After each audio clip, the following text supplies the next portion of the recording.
Bismillahirrahmanirrahim. Assalamualaikum warahmatullahi wabarakatuh. Alhamdulillahirabbil alamin. Alladzi arsala rasulahu bil huda wa dinil haq liyudhhirahu 'ala dini kulli. Wa kafa billahi syahida wa asyhadu an la ilaha illallah wahdahu la syarikalah. Wa asyhadu anna Muhammadan abduhu wa rasuluh.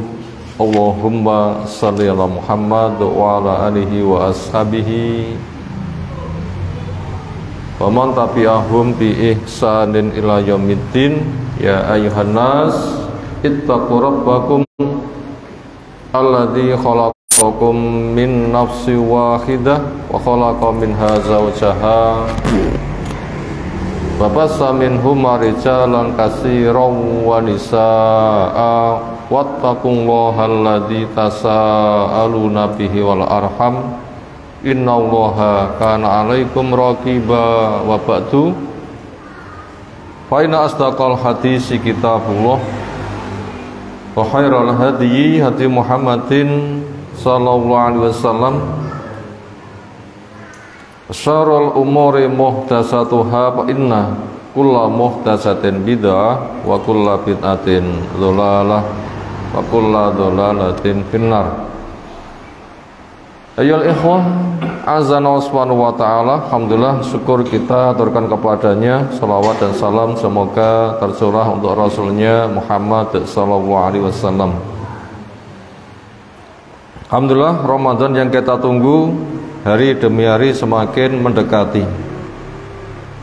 Semoga Allah izinkan kita bisa menjumpai dalam keadaan badan kita sehat, aman, istiqomah, dan semakin semangat, karena tidak ada yang kita tunggu kecuali mati. Termasuk sebuah keanehan, jatah umur semakin dikurangi katanya semakin panjang. Sebuah keanehan, jatah umur ditetapkan semakin dijalani katanya semakin panjang. Napa bukti ini pun pemikiran ngoten niku? Ulang tahun napa nyanyiane? Panjang umurnya. Itu semakin mendekati kematian. Kok semakin panjang gimana? Semakin mungkret. Sementara yang ia tunggu itu kematian. Dan kematian perkara yang sangat berat. Seperti apapun peristiwa dunia, beratnya nggak ada yang paling berat kecuali kematian. Lebih sakit daripada mati dibakar. Sementara kita belum pernah mengalami dibakar. Ketika mati nanti lebih sakit daripada dibakar. Andaikan membakar manusia itu boleh. Yang lebih ringan kita belum merasakan, yang lebih berat mesti merasakan. Siapa yang bisa lolos dari kematian? Tidak ada. Ya Allah jelaskan, qul innal mautal ladzi tafirruna minhu fa innahu mulaqikum. Katakan, kematian yang kamu lari darinya kamu mesti terkejar. Dan itu berat. Makanya kita supaya semakin harap cemas. Harapan kita karena kita butuh ditolong, makanya kita semakin sregep beribadah. Diawali cari ilmu syar'i dengan metode pemahaman yang benar. Kita cemas karena kita nggak tahu mati kita nanti bisa husnul khotimah apa enggak. Makanya kita waspada.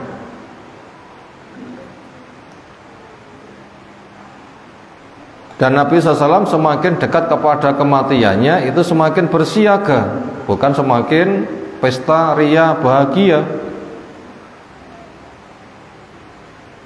Makanya Ramadan yang akan datang supaya kita sambut dengan persiapan lebih matang, karena tidak ada keselamatan kecuali dengan ketakwaan, dan puasa melatih seseorang untuk menggapai ketakwaan.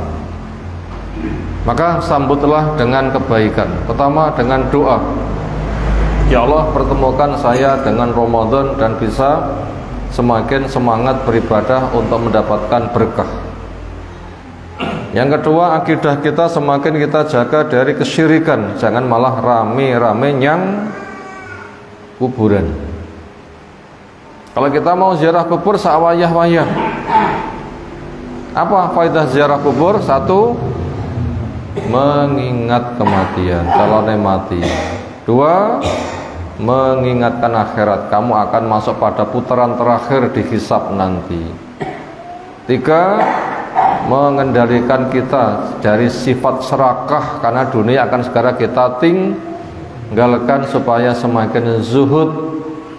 Zuhud itu menggunakan nikmat untuk dunia sekedarnya, selebihnya memperbanyak cari akhirat, itu zuhud.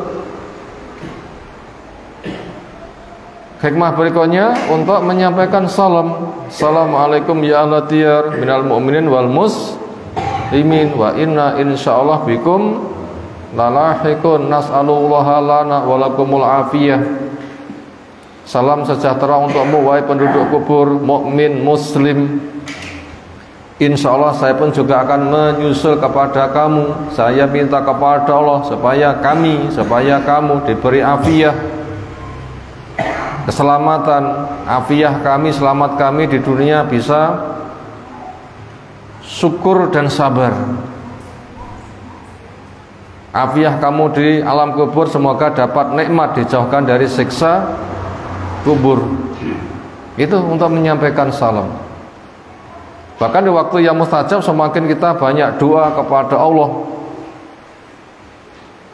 Dan orang mati sudah nggak beribadah, belum ketemu Allah, mereka tidak mendengar, maka ojo nganti sambat minta kepada wong sing wis mati. Tapi sayangnya mendekati Ramadan semakin digalakkan rame-rame ke kuburan,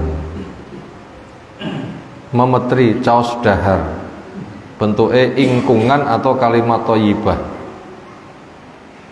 Lek dicaos ingkung ya gak iso dahar. Kalimat thayyibah kita belum tahu diberi pahala atau belum. Bagaimana bisa sampai? Kenapa? Apa yang hendak kita kirimkan? Kita beribadah pun dikabari ganjaramu semini pun apa dereng? Sing apa dikirimnya apa nih? Dorong dikabari. Jenengan manjing dereng bayaran wani borong barang teng swalayan. Kadung digledek sak keranjang wayah bayar duitnya rong bayaran terus pundi. Apa yang hendak kita kirimkan wong kita belum diberitahu pahala kita. Makanya jangan sampai dirusak dengan acara kuburan. Kalau ke kuburan niatannya ziarah sudah kita sebutkan di atas, jangan cari yang lain. Kemudian belum dijumpai tuntunan mau Ramadan harus maaf-maafan. Sebagai ritual masuk Ramadan, maaf-maafan belum dijumpai. Adapun saling memaafkan, sapa sing salah minta maaf kapan? Sawayah-wayah dan segera. Memang ada perintah wasari'u ila magfiratin mir rabbikum, bergegaslah kamu menuju kepada ampunan Allah, jangan ditunda-tunda. Tapi itu bukan acara ritual masuk Ramadan dengan cara maaf-maafan, bukan. Demikian juga tidak ada ritual mau masuk Ramadan dadak mandi besar. Mau mandi silahkan sawayah-wayah. Mandi besar itu untuk sholat. Kenapa? Sebagai syarat sahnya sholat harus suci dari hadas besar maupun kecil. Tapi belum dijumpai acara mandi untuk masuk Ramadan. Masjidnya dikebyur, dibersihkan, monggo. Dicat rapi, monggo. Wongnya adus yang resik, monggo. Tapi bukan ritual masuk Ramadan dengan mandi. Mau Jumatan mandi? Iya. Mau masuk Islam mandi? Iya. Berhari raya mandi dulu? Iya. Mau sholat karena junub mandi harus. Selesai dari haid nifas mandi harus ketika sudah selesai menjalankan kewajiban sholatnya. Tapi kalau masuk Ramadan belum dijumpai. Dan kita juga tidak usah perlu mengadakan acara pawai keliling untuk penyampaian Ramadan. Yang ada pawai keliling itu untuk Idul Adha.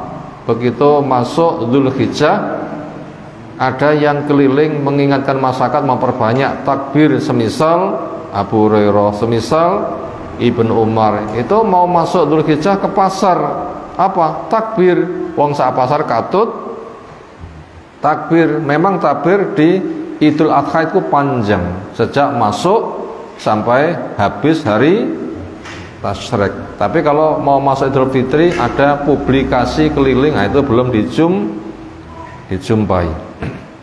Itu mukadimah yang butuh kita sampaikan. Berikutnya kitab Taujihat Islamiyah lil Mujtama wal Fardi, bimbingan Islam untuk masyarakat dan pribadi. Insyaallah kita lanjutkan pada kitab khusus Firqatun Najiyah, jalan golongan orang yang selamat. Masuk pada bab khusus kaifa nuhibbullaha wa rasulahu, bagaimana cara mewujudkan cinta kita kepada Allah dan cinta kita kepada Rasul.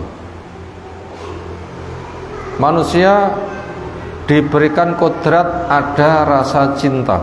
Ada yang nggak punya rasa cinta? Nggak ada. Semuanya punya rasa cinta. Apa itu cinta? Rasa senang yang ada di hati kepada sesuatu yang memuaskan. Ketika dekat dia merasa tenang, ketika berpisah dia merasa susah. Untuk menjaga kelestariannya siap berjuang. Itu namanya cinta. Secara rasa, siapa yang paling kita cintai? Diri sendiri. Karena kullu hizbin bima ladaihim farihun. Setiap orang pada dirinya itu yang paling dibanggakan. Secara usaha untuk menggapai cita-cita, siapa yang paling dicintai? Secara usaha untuk menggapai cita-cita, siapa yang paling dicintai? Jawab, Allah. Karena tidak ada yang bisa memenuhi hajat kecuali hanya Allah. Karena wallahul ghaniyyu wa antum al-fuqara. Allah Maha Kaya, kamu yang butuh. Makanya Allah memberikan ajang jembar, ud'uni astajib lakum, nyuwono tak paringi. Maka secara usaha untuk mendapatkan apa yang dicinta, maka Allah yang paling dicintai. Termasuk itu makna ikhlas, hanya Allah saja yang kita cintai. Kita juga memiliki cinta bawaan, namanya cinta tabi'i, cinta tabiat. Apa itu? Ya cinta pada bapaknya, ibunya, anaknya, kakaknya, adiknya, saudaranya, kerabatnya, kakeknya, neneknya, pamannya, bibinya. Ketika sudah tumbuh dewasa, lawan jenis yang dia merasa bahagia ketika bisa hidup bersamanya. Itu namanya cinta bawaan, dan itu hukumnya mubah.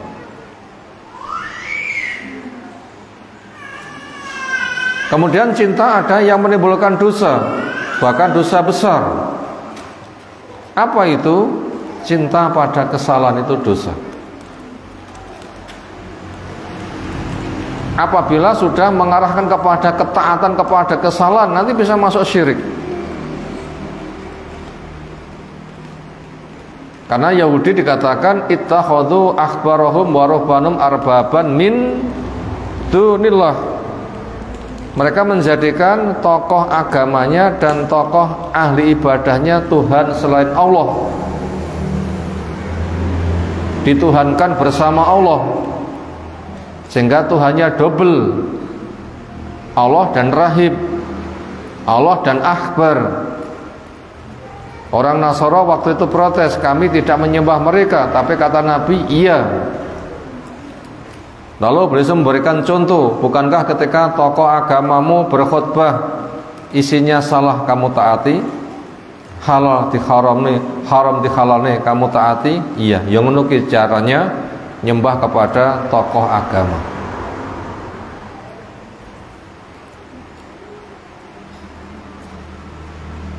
Makanya cinta yang kayak begitu nanti bisa membuahkan kepada kesyirikan. Makanya yang kita taati mutlak Allah, Rasul, selebihnya terikat. Makanya jangan sampai terucap pada lisan kita datang poro alim ulama yai ingkang tansah kula taati. Seperti apapun keilmuan seorang alim, selagi itu bukan Rasul, itu tetap punya kesalahan. Abu Bakar cik salah, Umar cik salah, apalagi kita. Padahal Abu Bakar, Umar sudah dijamin masuk surga, kita belum. Abu Bakar, Umar hampir hancur, akhirnya mendapatkan teguran, la tuqaddimu baina yadayillahi wa rasulih, kamu aja ndisi'i Allah, aja ndisi'i Rasul. Allah Rasul belum bikin ketetapan, kamu kok sudah gawe ukara dewi. Nah, itu tidak boleh. Itu ayat berkaitan teguran pertama kepada Abu Bakar dan Umar. Kalau orang dijamin masuk surga saja masih ditegur, nggak ada ketaatan padanya mutlak, loh bagaimana orang selain mereka kalau dikatakan tansah kula taati? Nah, ini kan bermasalah. Ya lepas bener, lepas salah terus bangga ditaati gimana? Nanti akan terwujud kesyirikan. Makanya cinta yang kayak begitu itu bisa mengarahkan kepada kesyirikan. Nah, sekarang bila kita punya hajat, Allah saja yang bisa memenuhi, Allah lah yang paling kita cintai. Memang cara untuk mendapatkan manisnya iman itu ada 3 syarat. Apa itu? 1, Allah Rasul lebih dicintai daripada selainnya. Tidak cinta dan tidak benci kecuali semuanya karena Allah, itu nomor 2. Benci kepada kekufuran setelah mendapatkan hidayah, sebagaimana bencinya diuncalne kliyang-kliyang dibong kecemplung geni. Siapa yang bisa seperti itu nanti bisa merasakan manisnya iman. Orang butuh manis mboten kehidupannya. Butuh, banyak yang menawarkan manis. Ada yang manis sesaat, ada yang manis abadi. Manis sesaat, ya kuping ngrungokne apa yang dianggap indah, tapi setelah itu berlalu, itu sesaat. Semisal nyanyi, musik. Indahnya mata memandang sesuatu walaupun haram, tapi itu sesaat. Wes merem, gak ketok lagi. Makanya kita itu butuh mendapatkan manis yang bersifat abadi. Apa itu? Jadikan Allah Rasul paling dicintai. Jangan cinta atau benci kecuali semuanya karena Allah. Bila sudah dapat hidayah, tekuni, pegang. Bila ada perbuatan kufur, benci. Sebagaimana bencimu kamu diuncalnya keliyang-keliyang kecemplung geni. Itu nanti bisa merasakan manisnya iman. Maka di sini kita masuk pada pembahasan, bila memang kita cinta kepada Allah, bahkan itu yang paling kita cintai, bagaimana cara mewujudkannya. Cinta butuh bukti mboten? Butuh, karena orang itu bukan makhluk separuh. Ada lahir, ada batin. Lahir digerakkan oleh batin.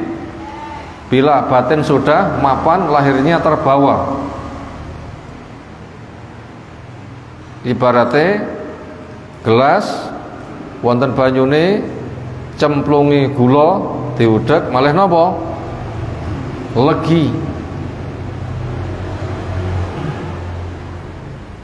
Demikian juga badan manusia, ketika hatinya bahagia, badan akan terbawa. Makanya manisnya gula bukan semata gula, tapi masuk bersenyawa dengan air. Yang semula banyune tawar, kecemplungan gula malih legi. Hatinya bahagia, badannya terbawa. Manusia itu adalah lahir dan batin. Maka apabila batinnya sudah bahagia, lahirnya akan terbawa.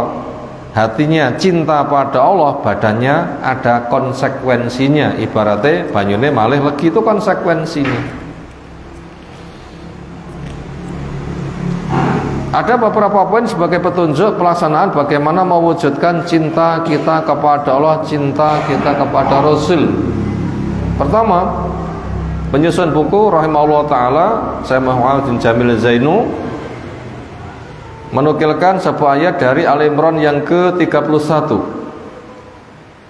A'udzu billahi minasyaitonir rajim. Qul in kuntum tuhibbunallaha fattabi'uni yuhibbukumullahu wa yaghfir lakum dzunubakum wallahu ghafurur rahim. Qul, katakanlah, Nabi kita diperintah untuk bicara, memberitahu pada orang-orang, sampai kepada kita dengan dibacakan ayat ini. Pertama kali sahabat yang diberitahu.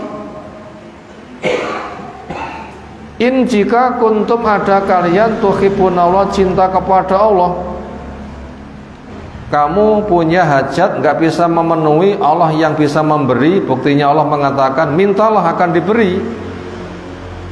Ketika kamu punya hajat dipenuhi, marem. Bila kamu tuh cinta kepada Allah, maka ada konsekuensinya. Banyu cemplungi gula diudek legi, cintamu kepada Allah harus ada buktinya. Bukti lek banyu kuwi nek gulane legi. Bukti kalau hatimu cinta kepada Allah, apa itu? Pun melu legi lho nggih. Bukti hatimu ada cinta kepada Allah. Apa buktine? Legi, mboten legi nih. Buktinya apa? Fattabi'uni, maka ikuti saya. Saya siapa? Saya Rasul.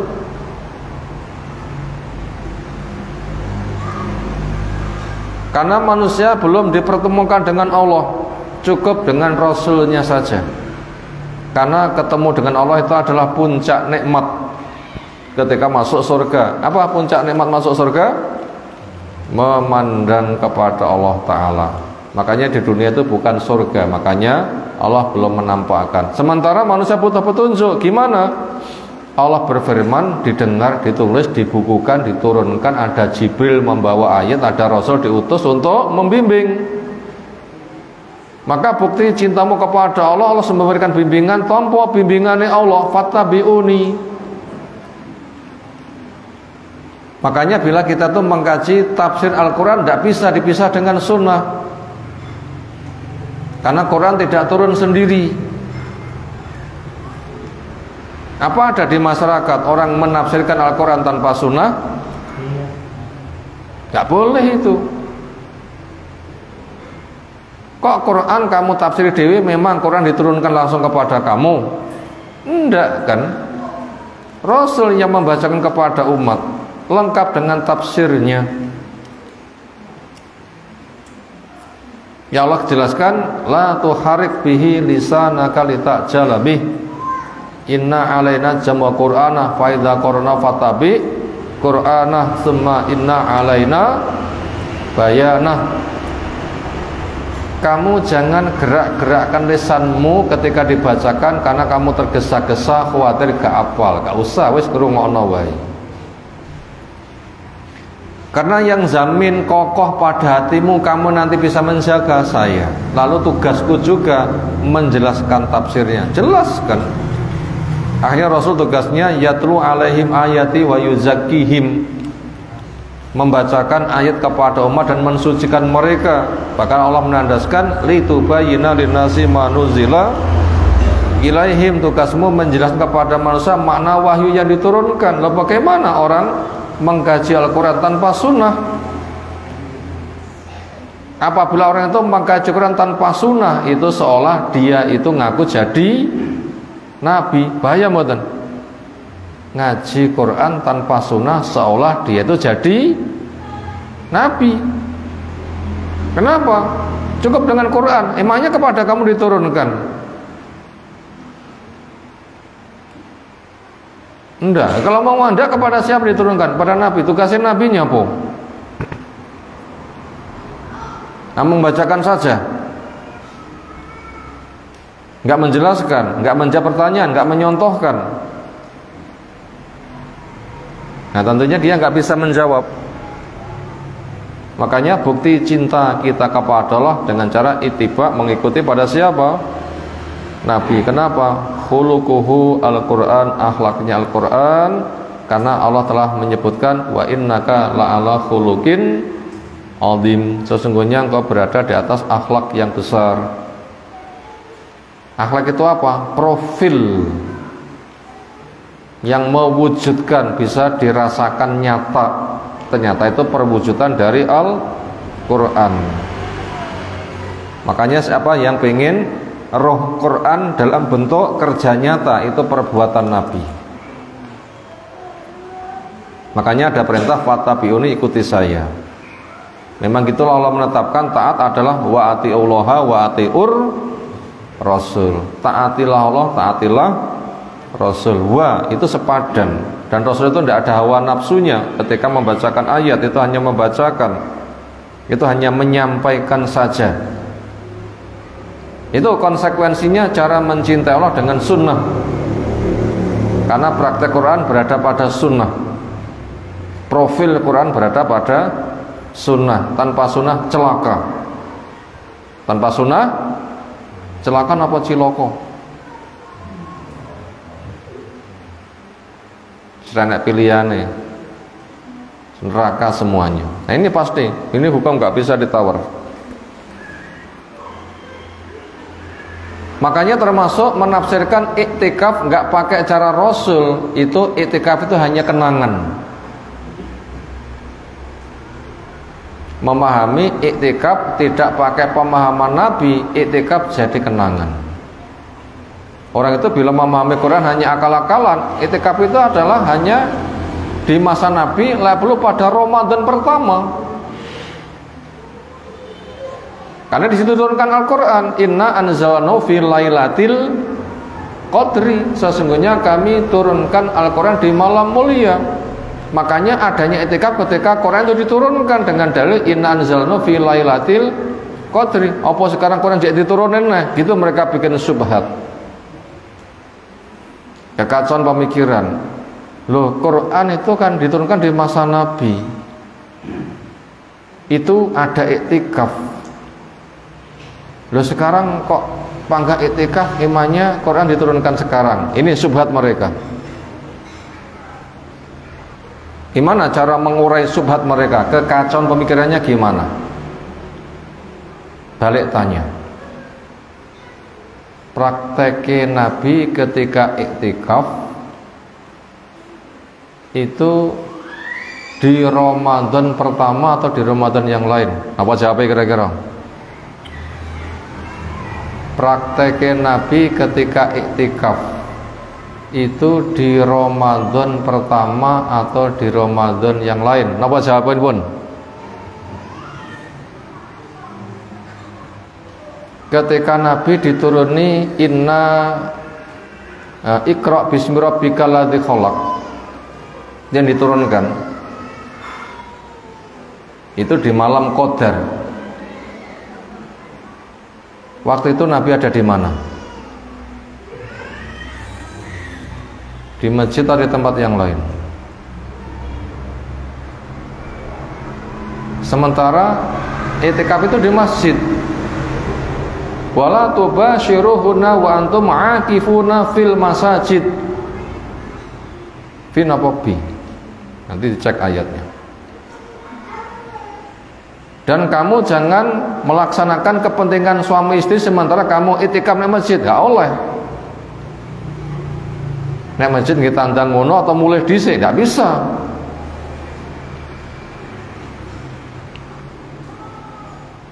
Tentunya mereka nggak akan bisa jawab.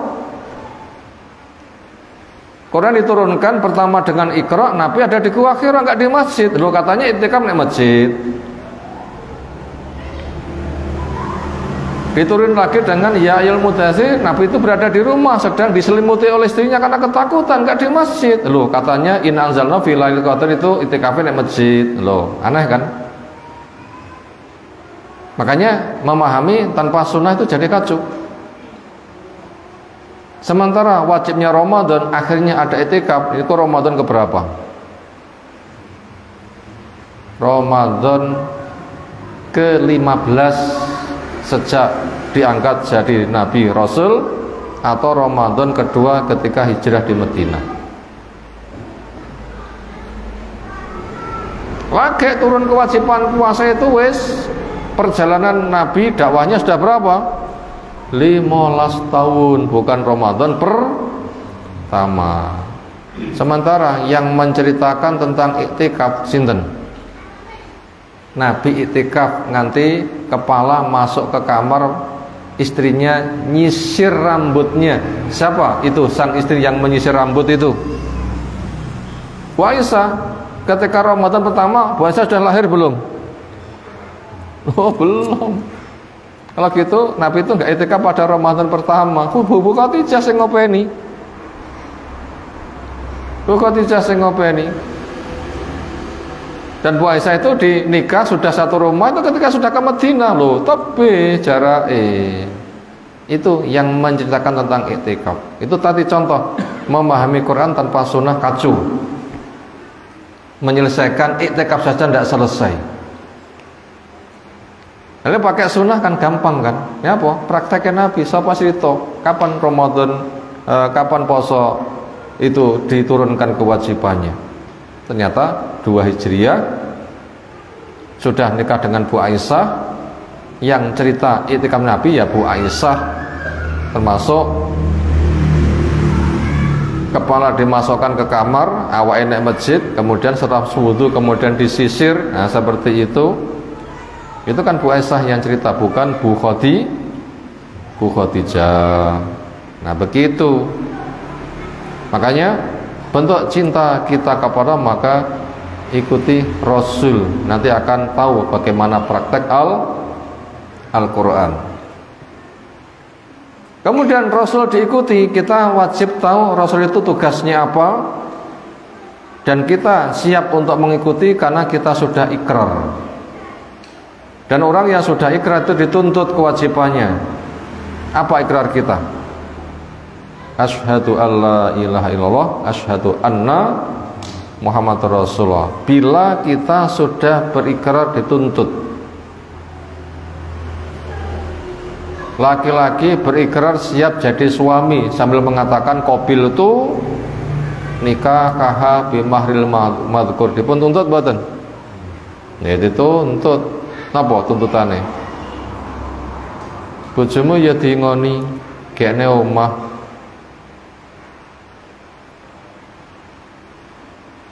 Dimubasyarah. Kamu sebagai pemimpin ada tugasku angfusakum wa ahlikum naro, lera tandang jenenge ghis. Korup. Yang ancamannya man ghassa laisa minna, siapa yang gis nggak termasuk dari umat kami. Artinya ikrar siap melaksanakan tugas neng nggak tantang, itu namanya gis. Makanya bila kita sudah ikrar asyhadu anna Muhammad Rasulullah, harus ada konsekuensi jadi kewajiban kita. Bukan sebatas ngomong saja Nabiku Muhammad saya cinta tanpa bukti, tidak bisa. Ada tuntutannya itu. Ada konsekuensinya. Apa konsekuensinya? Memahami tugas Rasul lalu mewujudkan apa yang diutusnya Rasul, memberikan taujih arahan. Apa tugas Rasul? Terlalu sering ini kita sampaikan. 1, membacakan ayat-ayat Allah. 2, menjelaskan tafsirnya. 3, umat bertanya Rasul yang menjawab. 4, yang menyontohkan cara beramal. 5, mengajarkan kitab dan hikmah. 6, mensucikan kepada umat. 7, mubasysyiran wa nadhira, penyampai kabar gembira dan ancaman. Dirangkum ke-8, yukhrijuhum minadh dhulumat ilan nur, mengeluarkan manusia dari gelap menuju cahaya. Ini tugas Rasul diantaranya. Oh, bagaimana kita punya tugas untuk mentaatinya? 1, melaksanakan perintah Rasul. 2, menjauhi larangan Rasul. 3, membenarkan berita yang diberitakan oleh Rasul dengan hadis yang sahih yang sampai kepada kita. 4, tidak beribadah kecuali dengan cara Rasul. Cara poso, cara masuk poso, cara menyelesaikan poso, cara masuk hari raya, cara masuk Idul Adha, semuanya sudah ada pada diri Rasul, dipraktekkan. Kita tinggal memahami dan taat. Tugas akal kita paham, bukan otak atik. Asal buatan otak atik, sing oleh otak-otak. Otak-otak napa otak-otak? Napa otak-otak nih gue?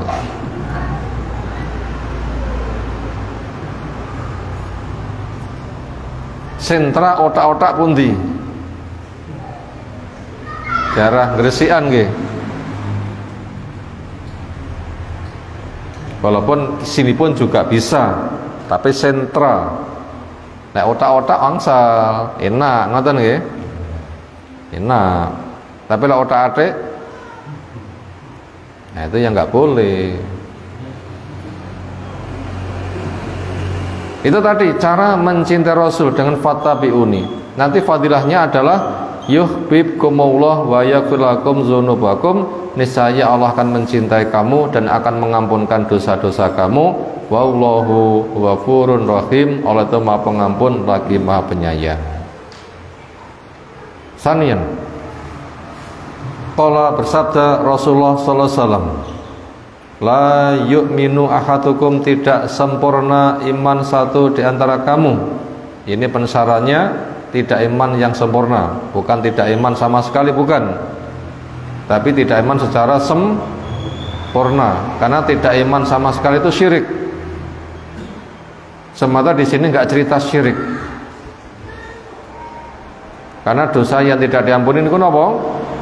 Syirik, dengan dalil innallaha la yaghfiru ayyushraka bihi wa yaghfiru ma duna dzalika liman yasha. Lah syirik enggak diampuni. Tapi selain itu kembali kepada kehendak Allah. Maka di sini enggak cerita tentang syirik, tapi mencerita tentang karakter iman. Makanya siapa yang terpenuhi karakternya berarti imannya sempurna. Kalau enggak terpenuhi karakternya berarti imannya tidak sempurna. Itu pembahasannya. Apa tanda sempurnanya iman? Tidak sempurna hatta sampai akuna ada saya, ahabba ilahi, lebih ia cintai, min walidi, daripada orang tuanya, wa walati, dan anaknya, wa nasi ajami, dan manusia semuanya. Rawahu al-Bukhari. Sahih Bukhari niki. Rasa diunekne sahih mesti sahih, karena enggak ada periwayatan Imam Bukhari yang dhaif, semuanya sahih. Kalau di dalam Sahih Muslim itu masih ada dhaifnya, cuma masuk pada urutan hadis di babnya apa, hadisnya 1, 2, 3 ke bawah. Sing paling atas itu sahih, sing bawahnya rada sak ngesore kelase, sing ngesor dhewe enek sing dhaif. Tapi kedhaifannya enggak masalah. Kenapa? Karena maknanya ikut kepada yang atasnya. Hanya gitu saja masalahnya. Kesimpulannya sahih. Kesimpulan itu sahih. Itu isinya. Ini tanda iman yang sempurna. Apa? Ditinjau pada sisi cinta, menjadikan Nabi paling dicintai. Disinilah kita sedang diuji egois kita. Kita sedang diuji dengan fanatik golongan kita. Seringnya orang itu ketika cinta, dirinya paling dicintai, golongannya paling dicintai. Maka apabila masih kayak begitu, tidak sempurna. Walaupun masih punya iman, tapi tidak sempurna. Makanya orang yang punya ide Islam itu cukup yang ada ide di Indonesia, gak usah Islam luar negeri. Nah seperti itu. Apalagi Islam Arab yang katanya keras, perangai padang pasir, itu menunjukkan bahwasanya orang itu lebih mencintai dirinya dan masih terkuasai fanatik golongan. Itu Islamnya tidak sempurna. Islam yang sempurna bagaimana? Menomorduakan dirinya, menomorduakan kelompoknya, dan menomorsatukan Nabi. Awakku lek cocok karo Nabi ya tak gatekne, keluargaku lek cocok karo Nabi ya tak gatekne, lek ora Nabi yang saya utamakan. Begitu mestinya. Begitu mestinya. Maka siapa yang ingin memiliki rasa kasih sayang, maka yang Allah pilihkan itu yang memiliki jiwa paling kasih sayang. Katanya Islam Indonesia itu paling rahmat, paling sayang. Islam Arab itu adalah keras. Ya emangnya nabimu nek Indonesia, kitabnya turun nek Indonesia, ngoten nggih. Karena Allah kan yang paling tahu. Ternyata yang dipilihkan Nabi kita orang Arab. Ini menunjukkan paling kasih sayang. Makanya apabila Nabi itu kurang kasih sayang, kamu lebih kasih sayang, dia menunjukkan kemana masih cacat. Kenapa? Masih menomorsatukan dirinya sendiri, bukan Rasul yang dinomorsatukan. Sementara Rasul itu pertama pilihan Allah, yang kedua telah dijelaskan sifatnya. Apa sifatnya Rasul? Sifatnya Rasul adalah harisun alaikum bil mu'minin, azizun ma'anitun, ghafurun rahim. Akhir-akhir di surah At-Taubah Allah sebutkan Rasul itu sifatnya adalah berat sekali bila kamu itu mengalami kesusahan. Makanya kerja keras dimentaskan, nanti mengorbankan dirinya untuk menyelamatkan umat.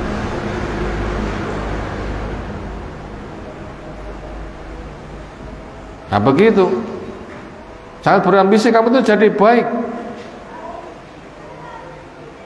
pengasih, penyayang, gitu kan sifatnya.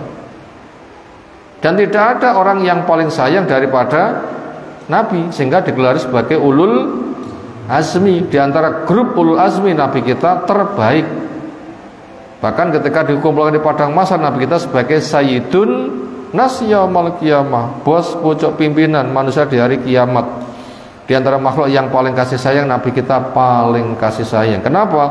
Bendera pujian dipegang oleh Nabi kita. Kalau kita lihat sayangnya Nabi Ibrahim, Allah memberikan nama dengan sifat dengan awwah, awwahun. Apa makna awwahun itu? Banyak doa, sampai janji kepada orang tuanya, dirayu ben gelem menerima kebenaran. Wis to Pak, jenengan tompo ingkang kula beto niku wahyu, mosok kurang jelas buktinipun. Menawi panjenengan kersa mengke kula dongakne muga-muga Allah paring pangapura. Itu namanya Allah, memperbanyak rayuan, mendoakan supaya orang mau menerima kepada kebenaran, sampai Allah memberikan panggilan kepada Nabi Ibrahim dengan Khalil, sementara Nabi kita lebih Khalil. Khalil itu kalih mahabbah napa nih? Mahabbah itu rasa cinta yang siapa-siapa diberi, tapi Khalil ini spesial, kelasnya di atasnya. Kelasnya di atasnya. Pomo wong rata-rata numpak mobil regane 750 juta, pun saya napa dereng? Lah orang itu mobilnya regane pun 50 miliar. Apik pundi? Ya sama-sama nyaman tapi beda. Sama-sama dicinta, tapi kalau sudah menggunakan makna Khalil itu orang khusus saja. Itu Nabi orang yang paling sayang kepada umat, maka bentuk butuh kita akan sayang Allah, maka ikutilah Nabi, cintailah Nabi dengan kadar cinta nomor 1. Cinta kita kepada diri sendiri dikalahkan, cinta kita kepada suami istri dikalahkan, sampai-sampai cinta kita kepada orang tua dikalahkan. Yang penting Rasul kudu nomor 1, dan sahabat telah bisa membuktikan. Bojo nggak gelem tinggal hijrah, anak gak gelem tinggal hijrah, wong tua gak gelem tinggal hijrah. Itu bukti cinta pada Rasul itu seperti itu. Dan pada masa Nabi terbukti. Abu Bakar hijrah, anak bojone nek sing gak katut tinggal. Umar hijrah, bahkan Mus'ab bin Umair juga hijrah, orang tuanya ditinggal. Padahal Mus'ab bin Umair itu dikenal orang yang paling hormat pada orang tuanya, sampai ditinggal. Kenapa? Cinta pada Nabi luwe gede. Walaupun nek Madinah dhek gak duwe apa-apa. Gadah napa? Mus'ab bin Umair pada Madinah mboten gadah napa-napa. Nanti arikala ikut perang Uhud terus meninggal, niku kafane mboten cukup kangge nutup awak, ditutupne sikil sirah brojol, ditutupne sirah sikile brojol. Akhirnya ditutupkan kepada kepala, sikile dibruk-bruki suket nganti seperti itu. Sementara jasa dia apa? Di antara jasa dia yang Allah izinkan dia mendapatkan jasa itu, yaitu kesiapan penduduk Madinah menerima Rasul di dalam hijrah. Itu pemapanannya wong Madinah itu yang memapankan siapa? Mus'ab. Di antaranya masuk Islamnya orang semisal Sa'ad bin Mu'ad, tokoh Madinah. Ketika Mus'ab bin Umar itu menyampaikan pembacaan ayat-ayat, dilabrak. Sang pelabrak dengan geram diberitahu, engkau kan seorang pemimpin, tentunya bijak. Ketika memutuskan bukan sebatas berita, tapi diadakan pengecekan. Mbok yo, engkau buktikan dulu apa yang saya bawa. Bila sudah engkau mau duduk dengan tenang mendengar, sekira cocok boleh diterima. Bila memang saya salah, tanpa kau usir saya pun juga akan minggat dari sini. Ya wes, tak lungguh lek ngono. Begitu lungguh gelem nyimak, ternyata dibacakan ayat tembus ke hatinya. Indah sekali, dia menyatakan keislaman. Akhirnya tokoh Madinah tadi mengajak kepada umatnya, ayo masuk Islam. Sapa sing butuh pelayananku, tanda tanganku, Islam dhisik. Gadah wibawa dadi pemimpin. Jenengan dadi Mbah Lurah wani ngoten niku. Lek butuh tanda tanganku, legalisirku, melu ngaji sunnah dhisik, gak oleh bid'ah. Lek mu panggayan yang kuburan, nyadran, memetri prai, jenengan dadi lurah ngoten niku. Kira-kira sok ben dinapakne?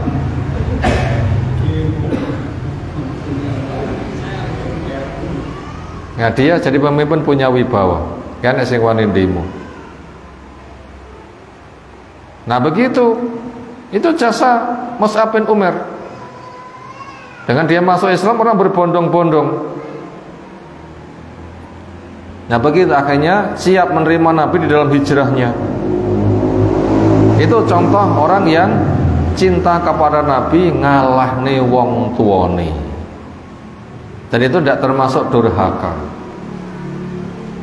Dan dia sudah matur api-api, ternyata malah dipenjara.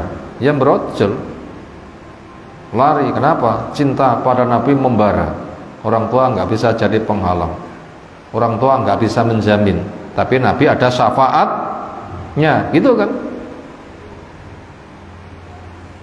Itu makanya dia dijadikan nomor satu. Jadikan nomor satu. Kita tambah satu poin lagi. Tufidu hadil ayatu, memberikan faedah ayat ini. Anna mahabbatullah, sesungguhnya perwujudan cintanya seseorang kepada Allah takunu ada, seperti apa bentuknya? Bitibai majabihi, dengan cara mengikuti pada risalah yang datang membawa risalah itu Rasulullah Shallallahu Alaihi Wasallam. Nah begitu, ngaji, paham, kerjakan. Wa ta'atu fi ma'amara, mentaati Nabi pada apa yang ia perintahkan. Wa taraka manaha anhu, dan meninggalkan apa yang Nabi melarang darinya. Kalau orang pada masa sahabat itu langsung, kalau kita gimana? Itu dari Nabi, gimana kita tahu? Wong kita nggak ketemu langsung. Jawabnya mimma ja'abi, dari apa yang Nabi datang dengannya, fi ahadisi as-sahih, pada hadis-hadis yang sahih. Dibaca hadis sahih, sholat langsung dari Nabi. Kita dapat hadis sahih, langsung sholat Nabi di depan kita. Bagaimana para sahabat instruksi langsung, selalu samina wa atona. Kita hadis sahih, ya kita langsung samina wa atona. Itu bentuknya. Allati bayyana halinas, yang Nabi jelas-jelaskan kepada manusia. Wala takunu, dan tidak boleh terjadi alam mahabbatu, cinta itu hanya bitasadduk, memperbanyak bil kalam, kakian ngomong cinta tanpa bukti. Wa adamil amal bihadi, dan tanpa mengamalkan petunjuknya. Wa amal miri, dan perintah-perintahnya. Wa sunnati, dan sunnah-sunnahnya. Ini 3 poin yang kita kaji malam hari ini tentang cinta kita kepada Rasul. Bagaimana pembuktiannya, ternyata sudah kita kaji. Insyaallah poin-poin berikutnya kita kaji waktu depan. Semoga apa yang telah kita pelajari Allah berikan ilmu bermanfaat untuk kita semuanya. Demikian, subhanakallahumma bihamdika, asyhadu an la ilaha illa anta, astaghfiruka wa atubu ilaik. Assalamualaikum warahmatullahi wabarakatuh.